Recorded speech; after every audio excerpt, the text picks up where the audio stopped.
They were inseparable. They did everything together. One could not live without the other. I was getting ready to go to work. A family friend of ours frantically looked for me on Facebook. She messaged me and she said, I need you to get a hold of the hospital right away.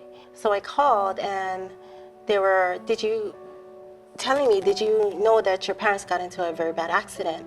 So a short while after that, like minutes after that, the police department called me and let me know that my father had expired. There was a very bad accident on the Koala Mountain Road, and he had expired on the way via helicopter. And I said, what about my mom? And they said, well, we don't know yet. She's apparently on her way to the hospital. So I had to make sure that I gathered my family and we're on our way to the hospital.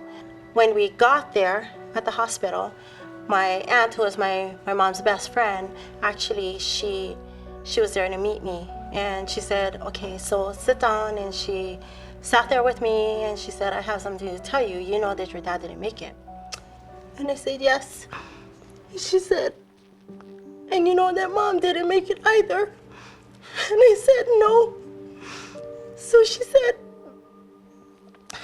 yes, mommy didn't make it. At that moment in time, I didn't know what to think. But you know, being without them, and again, it's been almost 2 years, it's still hard for myself, my family, my daughter, even my husband. We have to be strong for her at all times. Because she had a hard time with everything, you know. And there was one time when she was going back to work. And I told her, you sure you can go back? She said, yeah, I think I can go back. Then she started going over to Waikoloa to go back to work. And then she would talk to her mom every time.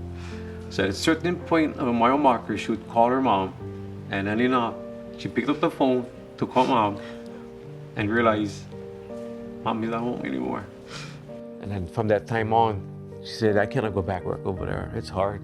So she turned around and told the boss guys that I can't come back already. It's too hard. Then they understand, they let her go. I was in shock, I was numb. I have a really good policeman friend, and he had seen me Saturday after the accident when we got back from mom and dad's house.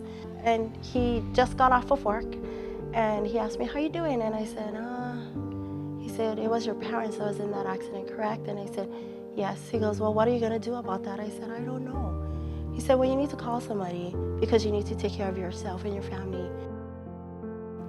A few years back, like in maybe about between 89 and 91, Mr. Yamane had defended a friend of mine's. So I remember the commercials, Lever Yamane is older. So I made that call that Monday, first thing in the morning, and I spoke with Lee.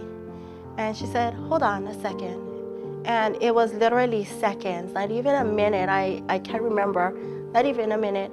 She said, we're gonna take your case. And I was so happy, you know, and they have helped me from day one. I've never had to worry about anything. Their staff is fabulous. They had our trust immediately. You know, I basically felt in my heart that they could do basically my parents right and me right, my family right. I never had to basically worry about anything. I put all my trust, everything that I had in them, and it was well worth it. Lever Yamane and Solner basically took care of us. They took care of us, not just everything that had to do with my parents. They took care of us.